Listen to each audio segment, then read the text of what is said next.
thank you very much for making time to share your insights into the future of leadership.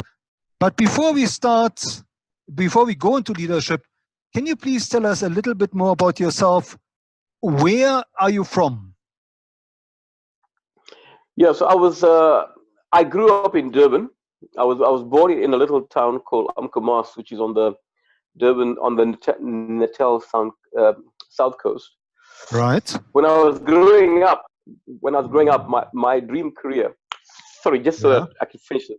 Yeah, so I grew up in Durban. I left Durban very young to come to Johannesburg to go to university. So my life is basically Johannesburg. I think I've been in Joburg now for over 40 years.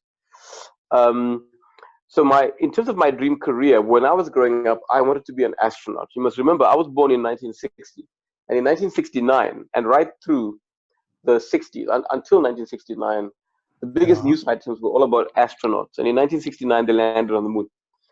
I also wanted to be an aerospace engineer because in 1969 was the first flight of the 747 jumbo jet. So that was very instructive in helping me shape my career, in fact. And I actually went to university as an aeronautical engineer. So that's what really fired me up. Of course, I wrote to NASA, and NASA said, "Thank you very much, but we're not looking for astronauts right now." So Herman, what is it that attracted you to look into deep space? It was wonderful because it was just the unknown. Yeah. And so I've always had a major fascination for the cosmos. I read everything I can on astrophysics and quantum physics. So I'm a very big thinker and dreamer about that, because I do believe what we know of the universe is absolutely minuscule compared to what is out there. We don't know. Most of the things in the world that happen, we can't explain. So the fact that it was this wonderful big mystery is what really drew me to it. And yeah, if I may ask, what is it that you expect to be out there? Look, I'm an avid reader of science fiction. So a lot of what I read about is what the future could look like, possibly, and what alternative histories could look like. So a lot of what I do is about thinking about how the world could look. And that's really, I've been doing this since I was 5. I think I read my first science fiction book when I was 6. So, for over 50 years, I've been reading about the future of technology and humanity. And that became a driving fascination for me. That's been my passion ever since. In terms of what I expect to be out there, I don't know. I mean, I think just the fact that we can't explain where most of the energy in the universe comes from, dark energy, and we can't explain where most of the matter in the universe comes from, dark matter. We can't explain gravity really. We don't know why things move the way they do. We don't even know why galaxies exist. We can't explain it. We've invented this thing called dark matter, but no one's ever seen it. So basically, for me, it's the big thing out there is to try to understand this concept of dark energy and dark matter, because the fact of the matter is 90% of the material in the universe can't be seen, which means all around us are things we can't see. Well, that's astonishing if you think about that. That's just amazing to me that when anyone says something doesn't exist, I go, dude, we can't explain 90% of the universe. I don't think you can make that comment. So Herman, where did you start your career as an innovator and maybe as a futurist? I went to university in the 1970s. I went to university very young. And I think I was 15 when I applied to go to university. And when I arrived on campus, I was 16 years old. I just turned 16. So I was very young, and I wanted to get into Wits University. And in those days, you must remember, these were the apartheid days. Wits University was a whites-only university. So I had to come up with a way to get into university. My grandfather was a rule breaker, so I learned a lot from him. He became quite a wealthy man by basically working around rules. And the rule was you couldn't attend Wits University if you were a person of color. But I found a rule that said if you studied something that was strategically important for the country and wasn't offered by your racial university, then you could go to Wits. And so I found out that aeronautical engineering was not offered by the University of KwaZulu-Natal, but was offered at Wits. And so when I started my career, I immediately began to think very creatively about how to get into university. So I started my career on to study aeronautical engineering, and in second year I changed it, but there was no rule that said, I had to reapply. Once I was in, I was in. And so, that really set me on the path for wondering who writes these rules, do they make sense, and how can one get around them, which really is what innovation is about.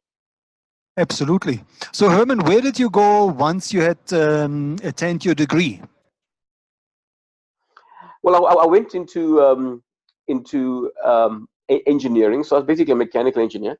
I then did a second postgraduate qualification in industrial engineering.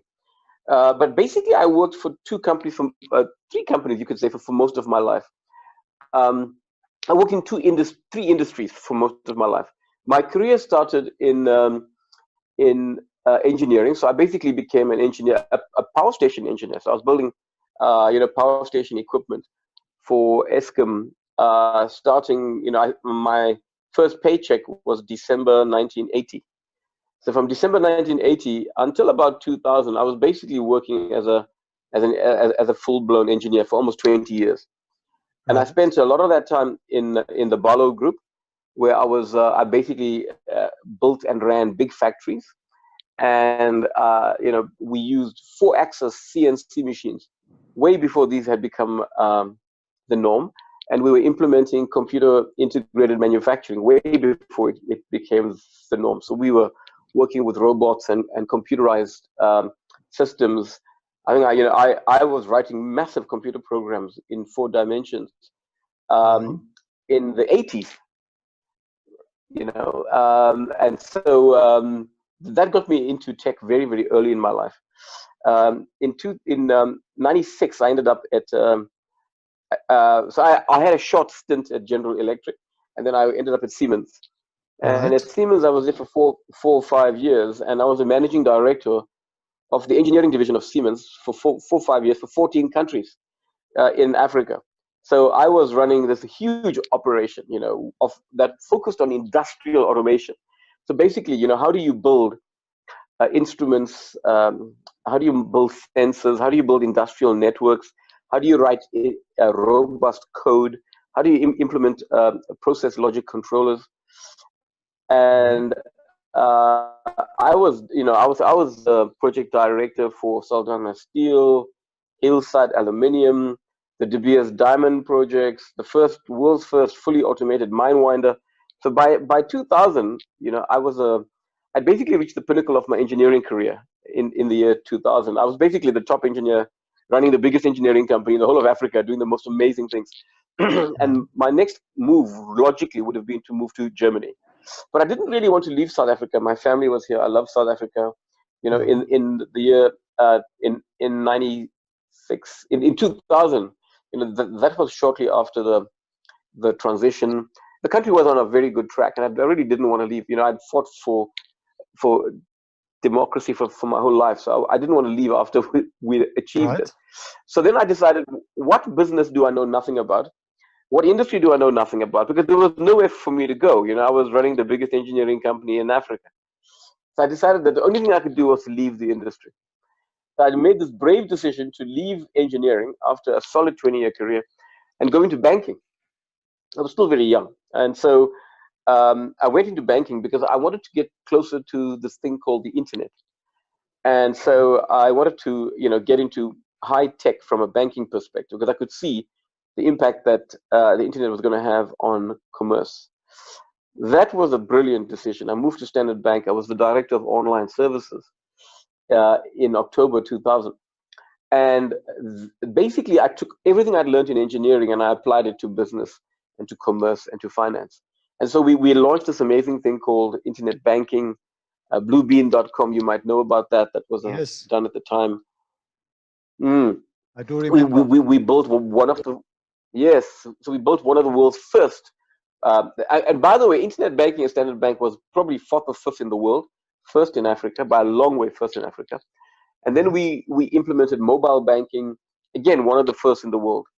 And then the bank got into all sorts of amazing things. I implemented the rollout of EMV chip-based credit cards, contactless payment cards, and so it was very, very exciting. And eventually, I I was initially running the electronic channels. I designed, built, and ran them. I did that for about 3.5 years. Then for 3.5 years, I was a chief technology officer, helping to architect the roadmap to basically, migrate the 40-year-old technology of the bank into the future.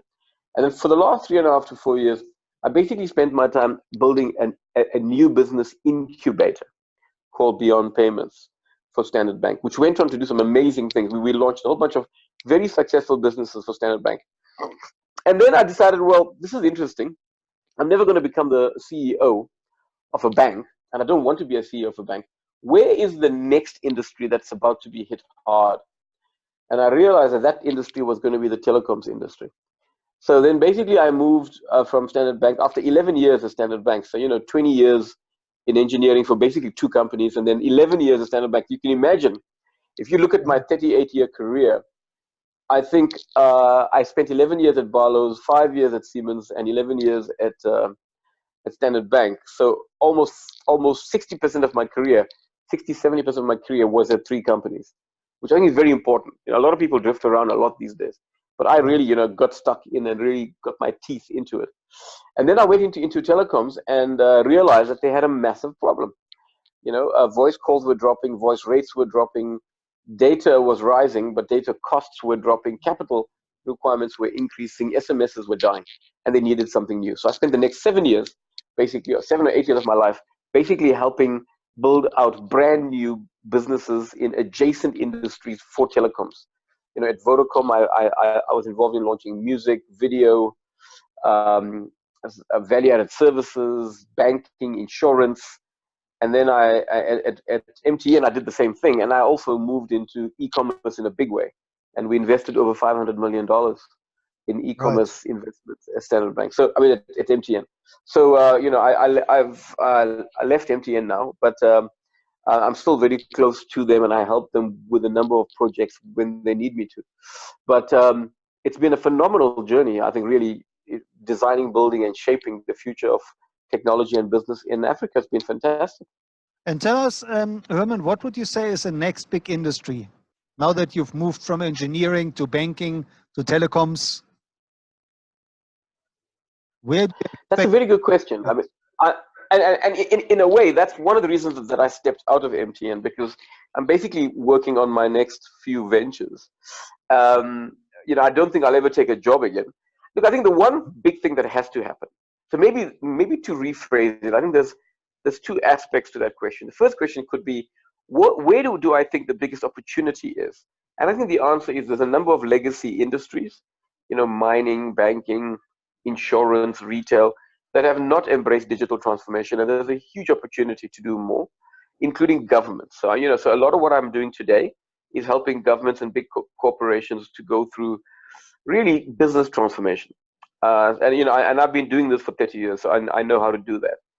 And boards of directors and excos love the fact that I come in with huge, positive, successful experience in big companies where I've been able to demonstrate that I've actually done it and it works.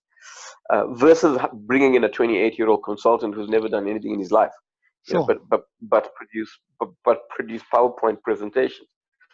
So they quite like that, and they like the fact that I come with quite a good set of references for the projects I've worked on. The second aspect, I think, is that there's a mass adoption of technology by consumers. And I don't believe we fully appreciate what that is doing to society and how we as human beings are actually being affected by this. There's almost a new category of human being created. And in a sense, we are very, very different to the people I grew up with in the 60s and 70s. In fact, the current generation would look at that generation as if they were Neanderthals. It's like, wow, you guys don't understand tech at all. And so I think, the synthesis of this, and in particular, the biggest frontier for me is definitely data science and artificial intelligence.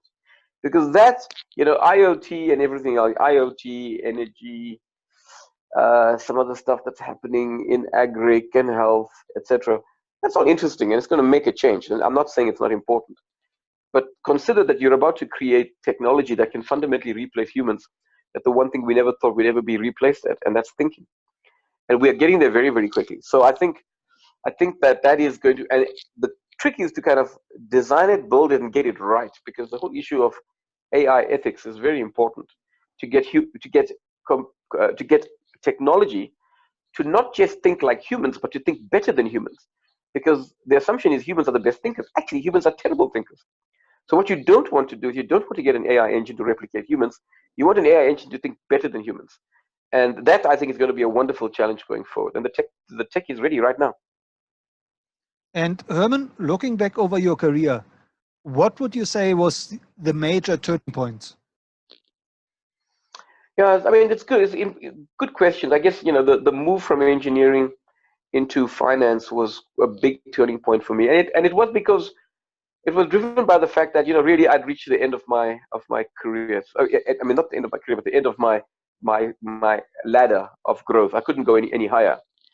That was the one reason. The other reason was, that, and it's a very important point, is I was not comfortable with the ethics in some of those industries, and I picked banking for a reason, because banking generally has got far better ethics than almost any other industry.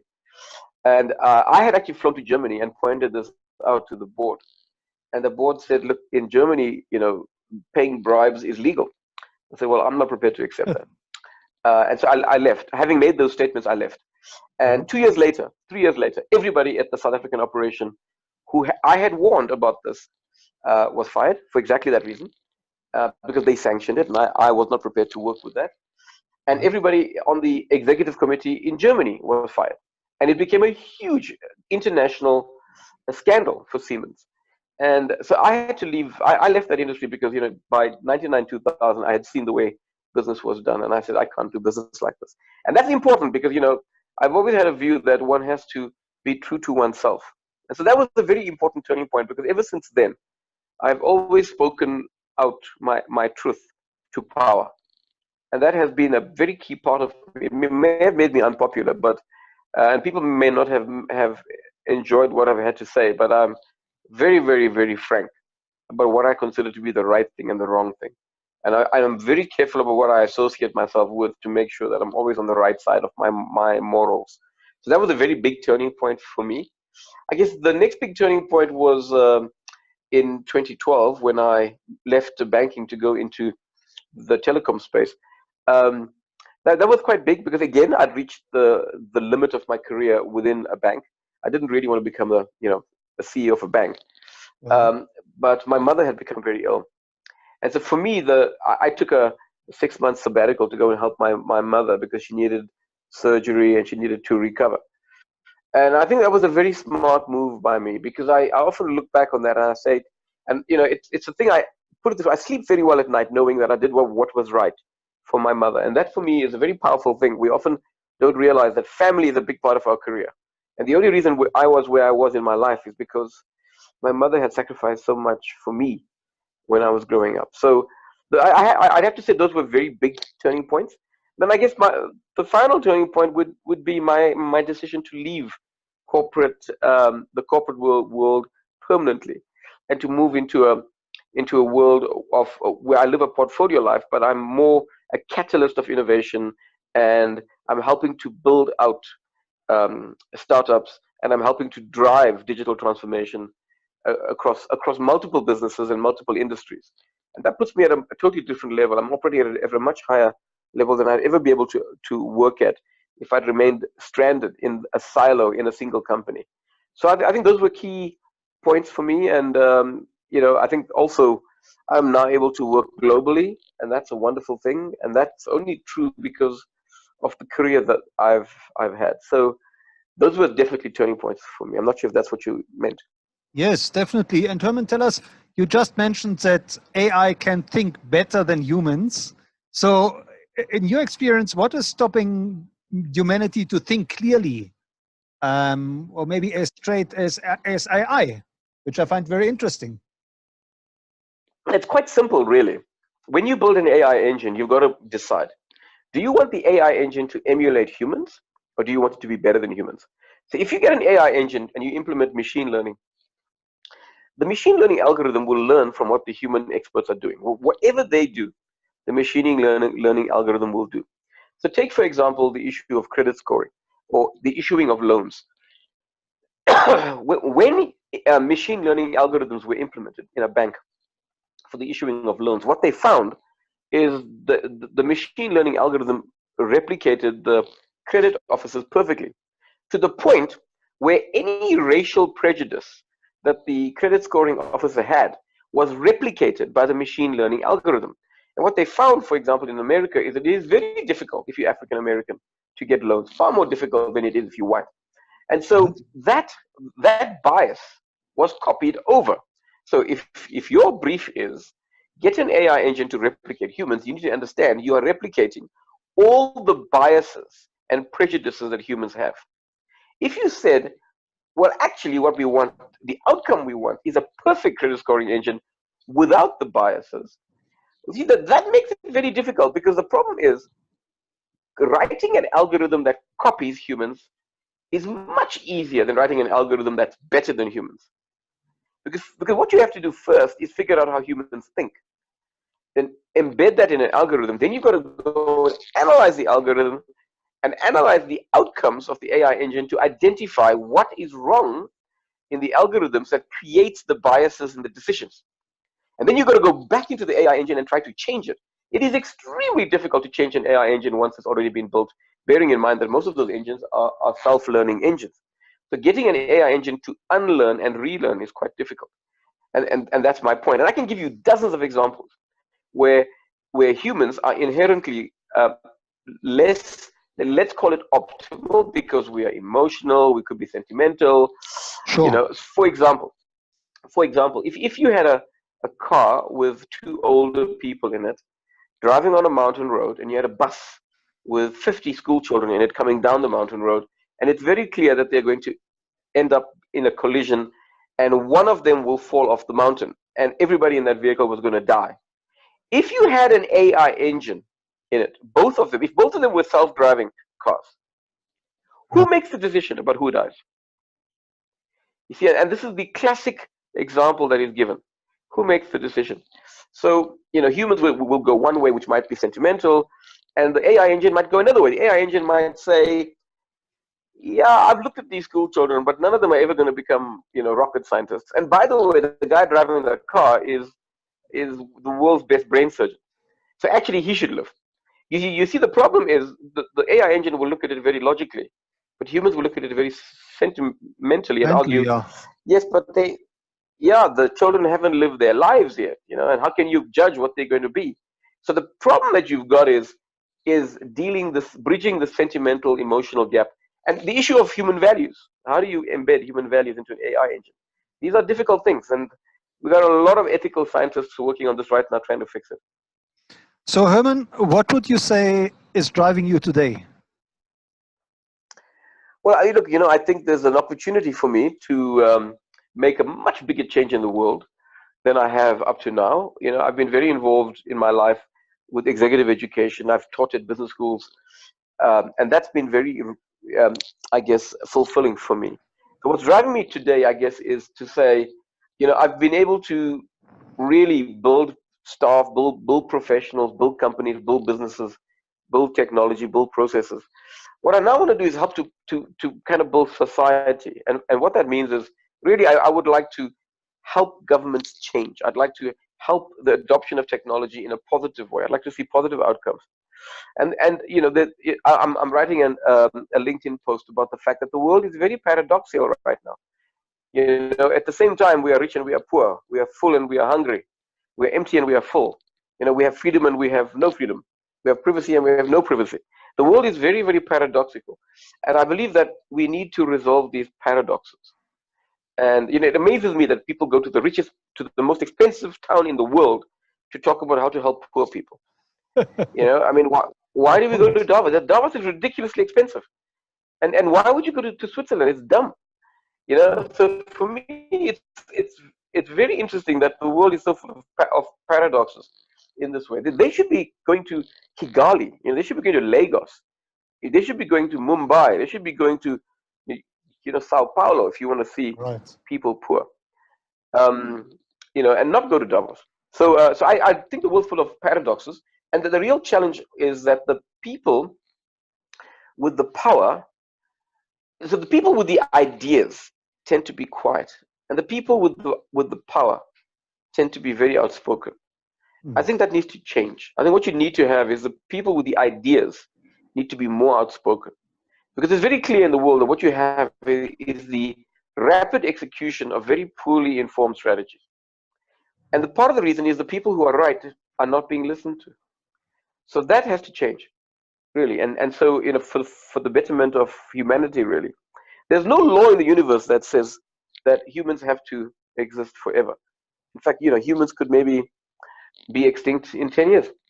And there's no, and the universe wouldn't give a damn. Nobody cares. And there's no rule that says we are chosen people. We are not chosen people. If we choose to make ourselves extinct, we can. And so part of the problem is people don't get that actually it's in our hands to fix our own destiny. And if you think about it, we are so close to midnight in terms of the damage we're doing to the planet. And yet, we can't even get restaurants to get rid of plastic straws and to get humans to recycle. It's very, very simple things, and and to consume less. There needs to be a massive, massive message that gets out to people that says we've got to use technology in a way to create a sustainable world. And today we don't have that. So look out for my next LinkedIn post. I think you'll enjoy it. It talks to that point. So I suppose it's coming out this week. Yes. So Herman, let's talk about leadership. What does the future of leadership mean to you? Look, I mean, I guess the difference between leaders and managers really are about giving instructions, directing, controlling, reviewing, correcting, and resourcing. But visions, and so basically management's about the how. Leadership's about the what. What should we do? What could we do? What are we doing? Where should we be heading? What does success look like? What is our end vision?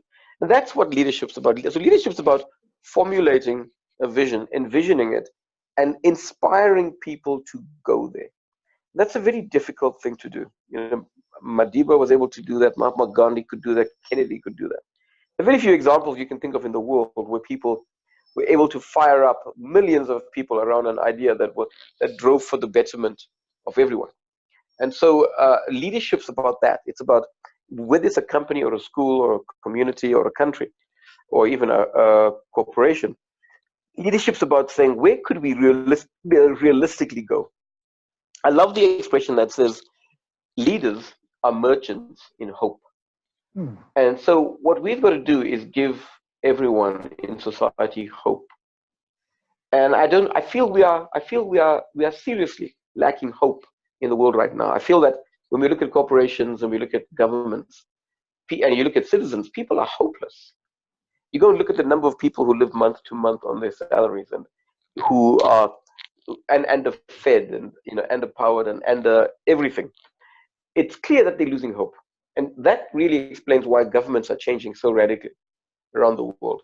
People are looking for someone with ideas who can give them hope.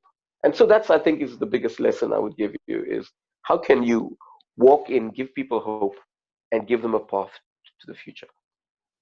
And Herman, what have you learned from your own journey that you consider most important for building future leaders? Well, I think that, because of my specific background, I think, standing up for what you are right is important. So being brave, making brave decisions, important. Speaking your truth to power, very important. To defend your integrity, that's powerful. And I think as a leader, you have to be brave enough to follow what you believe to be right.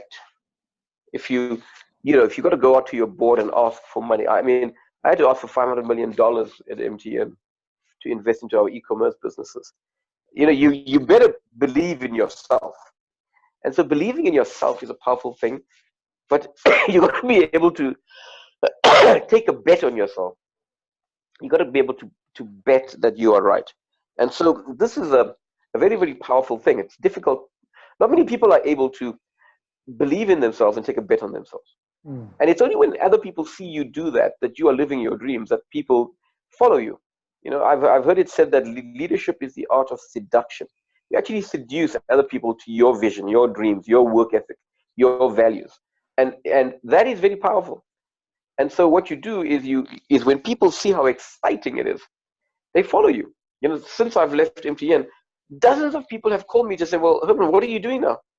I said, I'm curious to know why you ask it. They said, no, because wherever you go, it's always exciting. You always Right. turn everything on its head, and there's always amazing things happening. And 6 months after you've gone there, we hear these amazing announcements. You've always been able to get into places and make things exciting, and people want to work where it's exciting. And so it became very clear to me, judging when I looked at the feedback on LinkedIn, that what people are looking for is inspiration. Give me purpose, give me meaning, give me direction, give me an exciting future that I can strive for. And that's really what leaders can provide. And I must say that, I personally have followed leaders who have done that for me, and I aspire to do that for others. So Herman, when you speak to aspiring leaders and your students, what is it you tell them they should focus on for, if that is possible, future-proofing their career? Yeah, that's a good question. It's very difficult. I guess it's very hard to say where technology is going to go. The problem is you can't extrapolate on anything. We think it's going to be self-driving cars. It might not be. We think it's going to be that computers are going to take over doctors and lawyers. It might not be. But what we do know is that there are certain types of jobs that computers are much better at than us.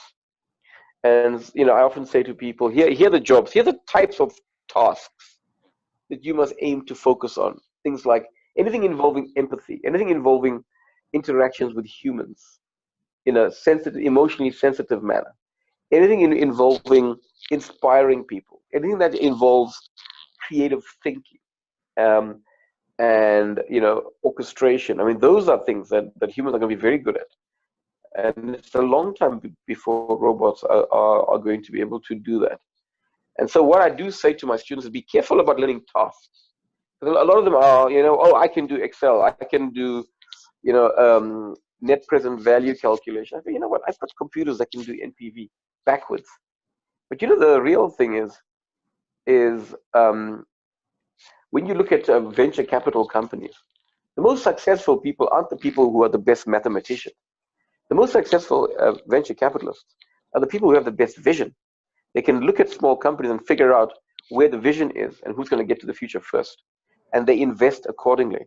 The fact that you can, do modeling and extrapolation and statistical analysis and market entry strategies, computers can do all of that now. So my advice to students is, figure out where the creative edge of your industry is and go there. Because the guys that are programming computers are going to be gone.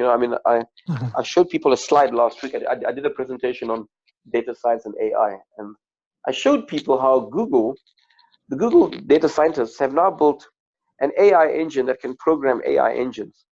In other words, you don't need. Do you see what I mean? Humans aren't needed to build AI anymore, and AI can build AI. So it's important to pick where you want to go. And today, people are trying to be bricklayers. And I say to the guys, in the future, we may not need houses. We may not use bricks. Think carefully about what career you're in. Because if all you do is aggregate repetitive tasks, and if I look at your portfolio, everything that you can do is repetitive tasks, you're not going to have a job in 20 years. I think many of the jobs today, the last person to hold that job has already been born. Even jet fighter pilots. I think the last jet fighter pilot's already been born. The last taxi driver's already been born. The last truck driver has already been born. The last secretary has already been born. I was playing around with Cortana, and I actually put Cortana in charge of my mailbox for a couple of days. And she would reply. So when people asked for a meeting, Cortana would reply. Most people who were emailing me thought that Cortana was the name of my PA. They didn't realize that Cortana was an artificial engine built by Microsoft, embedded into Outlook. And she would look and she would make recommendations of when my next meeting should be. She wasn't very good. She would sit one meeting in Joburg and the next meeting in Pretoria right after the other, and she wouldn't think about travel time and things like that.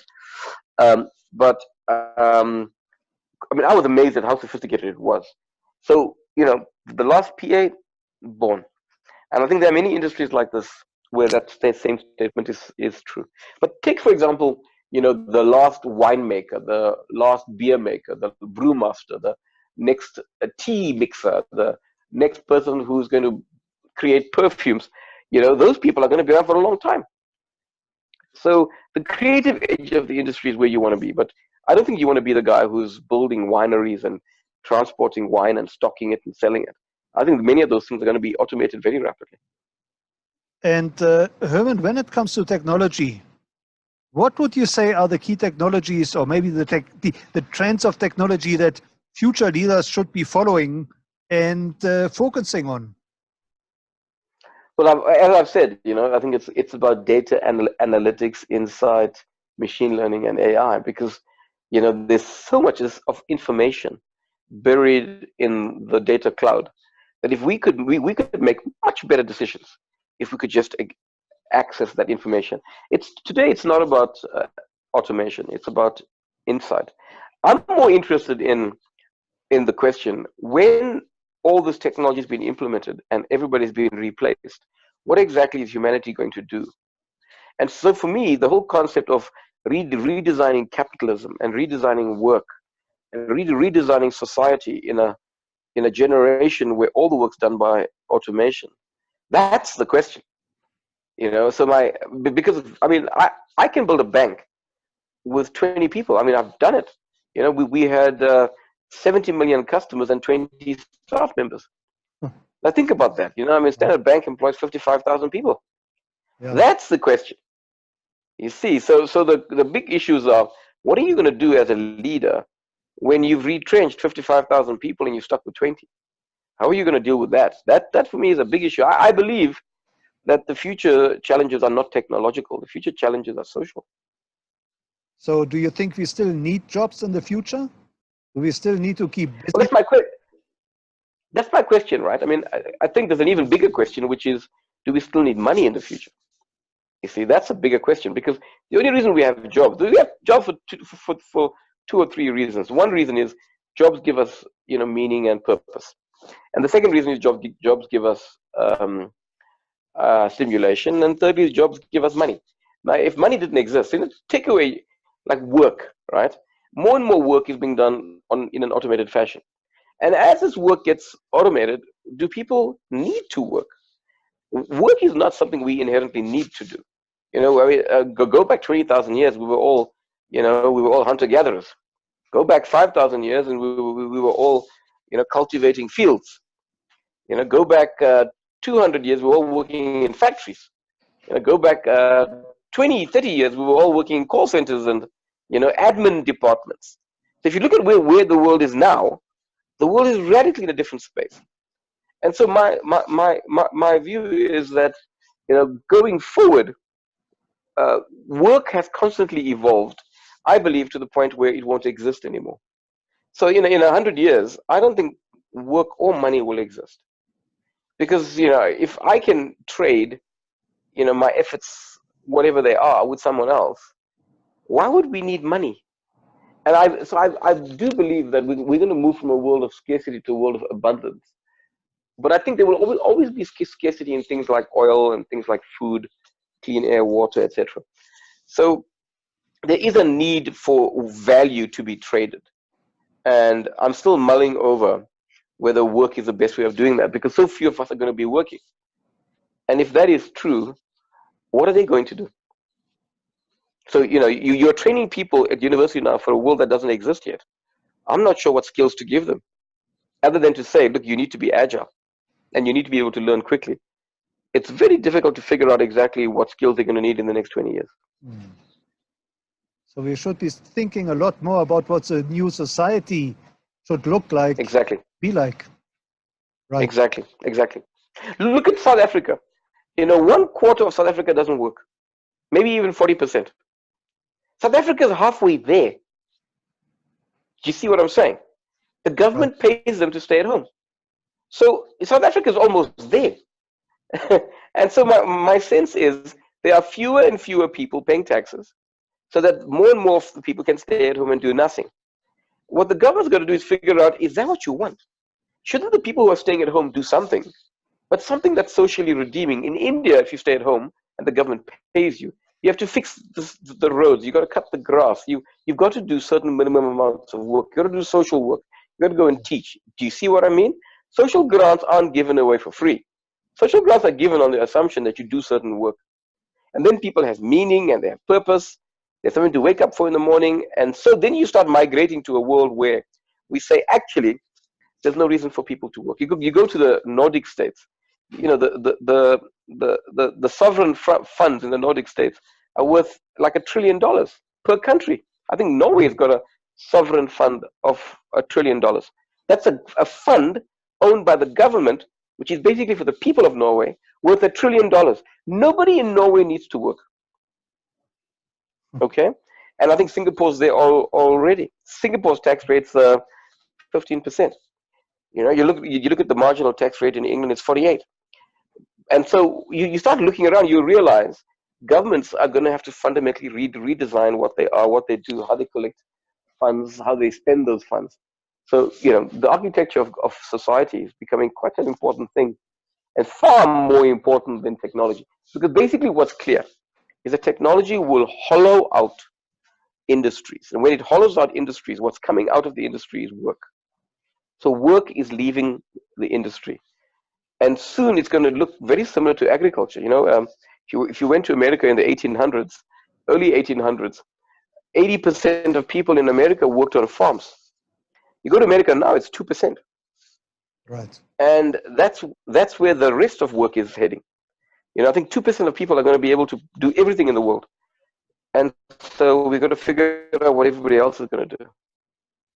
So Herman, you've built a very strong brand, personal brand on LinkedIn. What is it that you tell your students and future leaders? How should they go about handling social media to build their personal brand today? Look, I think it's important to use social media very responsibly. I mean, I'm increasingly hearing people say that people should shut down social media. And I think the real issue is that, you know, there's a dark side and a bright side to social media.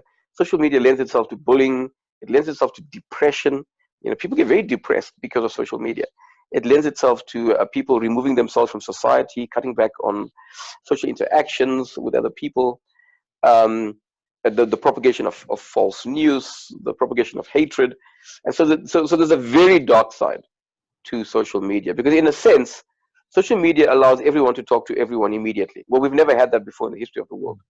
You know, you'd have to go through media, and governments have always tried to control media because they wanted to control the narrative. Now, governments can't control the narrative, number one. And number two, you know, corporates are massively at risk, because if somebody says, this bank is terrible, the next day the bank could go bankrupt. You've never had power like this before. So it's power that needs to be used very wisely and responsibly, because you can be very reckless. You can destroy your reputation on social media very quickly. And the problem is, you know, you can't undistribute it. Once you've distributed it, people can take a screenshot and then they've got a copy of it forever, even if you delete that comment later. So it's important to kind of think through what objective you want to achieve. You know, I've used LinkedIn for years. You know, I've been on LinkedIn now, I think, for 8 years, and I was one of the first people in South Africa to get onto LinkedIn, and I'm in the top 1% of LinkedIn users in the country. And I use it for a very specific purpose, which is to disseminate my thinking. And it's astonishing how well that's worked for me, because people will reach out. I have wonderful conversations. I share my learning. Other people share their learning. So for me, it's a learning platform. It's a networking platform. I've got something like 15 or 16,000 people on my LinkedIn profile. I mean, I think if you look at all the companies in South Africa, if I was a company with my LinkedIn profile, I think I would be the 40th biggest company in the country on my own, just from the number of LinkedIn followers. Do you see what I mean? I think Right. Standard Bank's got something like 200,000 LinkedIn followers. You can go and see the numbers. But if you cut through down to the 40th biggest company, I think you'll find they have less than 10,000 LinkedIn followers. So it's a platform, I think, that's got an opportunity where an individual can build a powerful presence, and a presence that makes you a thought leader, and over time an influencer. And so some of it can be monetized, but some of it is just about the fact that it's a tool you use to distribute your thinking to change the world. So there's two components to it. One is, to build a brand because it makes good business sense, and the other is, if this is your value system, which is to change the world positively, then this is the way you can do that. And that's basically the two reasons. I think it's important to think very carefully about what you do post. It's important to be interesting, and in some cases provocative, but not for the sake of being provocative. People will appreciate it if you share learning. I've had some of my LinkedIn posts go to 500,000 reads, and they get shared very often. But that's because they carry a lot of value in them. I'm sharing wisdom and learning with the community, and the community appreciates that, because not many people do that. And so if you go in and you build a niche for yourself and you start to share wisdom, you'll build up a network of followers, and that's powerful. You don't want to build up a network of followers because you're doing silly things in the kitchen or outdoors. I mean, you look at the number of people who are dying trying to make YouTube videos to be famous. Yeah. I mean, I'm actually stunned. It's now running into dozens of people have died.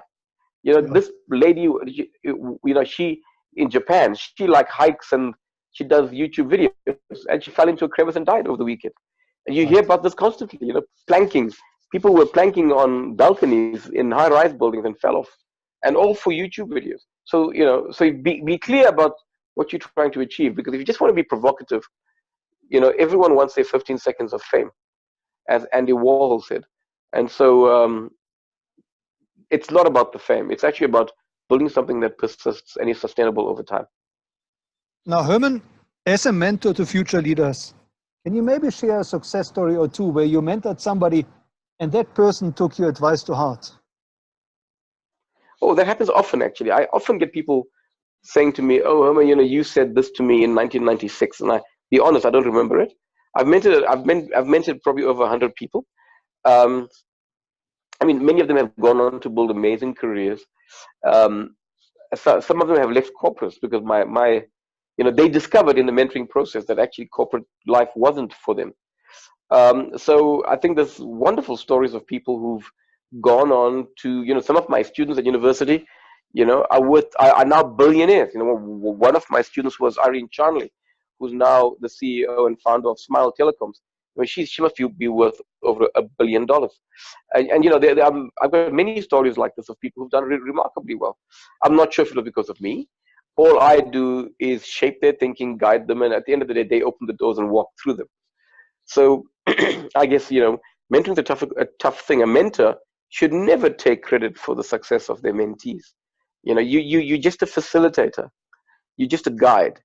They are putting the effort in. They're doing the hard yards. They're doing the heavy lifting. I'm not doing any of that. I'm just, nudging them slightly. In the same way that a tugboat can't take responsibility for an oil tanker crossing the ocean, it plays a small role in tugging it and tapping it and parking it. But at the end of the day, the oil tanker did all the work. So I often think of myself as that tugboat. I'm just nudging. I can't really push this boat. This boat's got to push itself. Right. And that's my view about mentoring.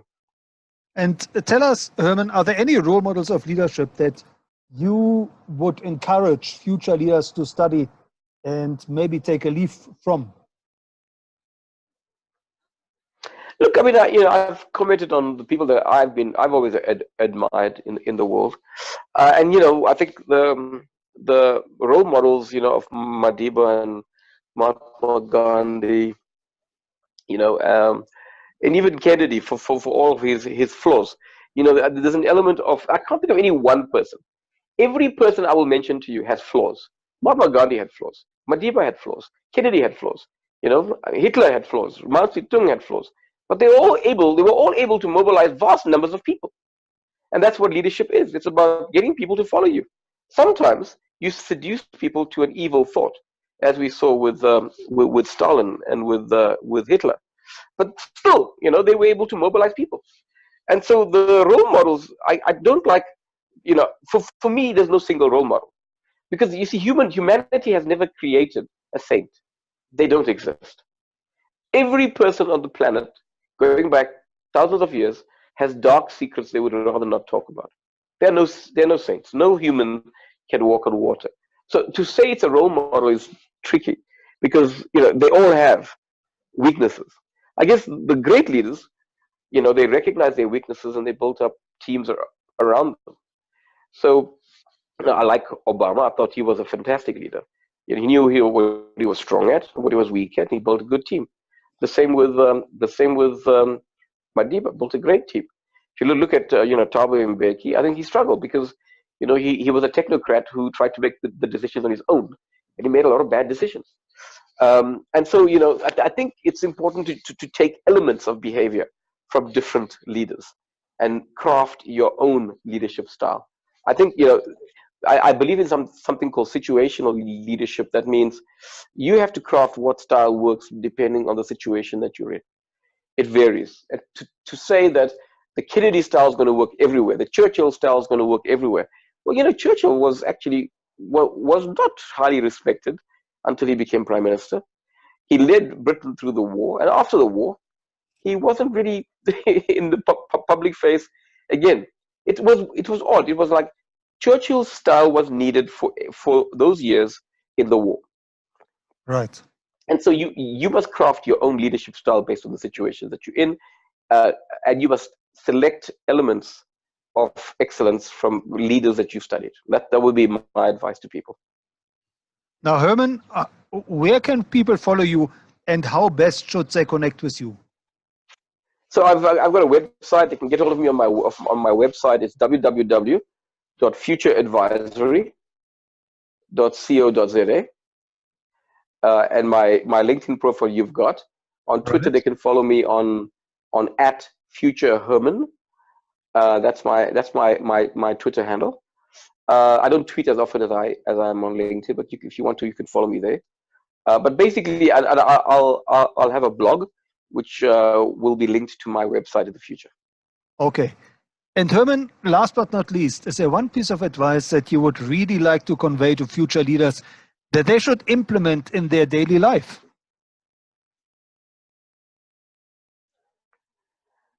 In their daily life.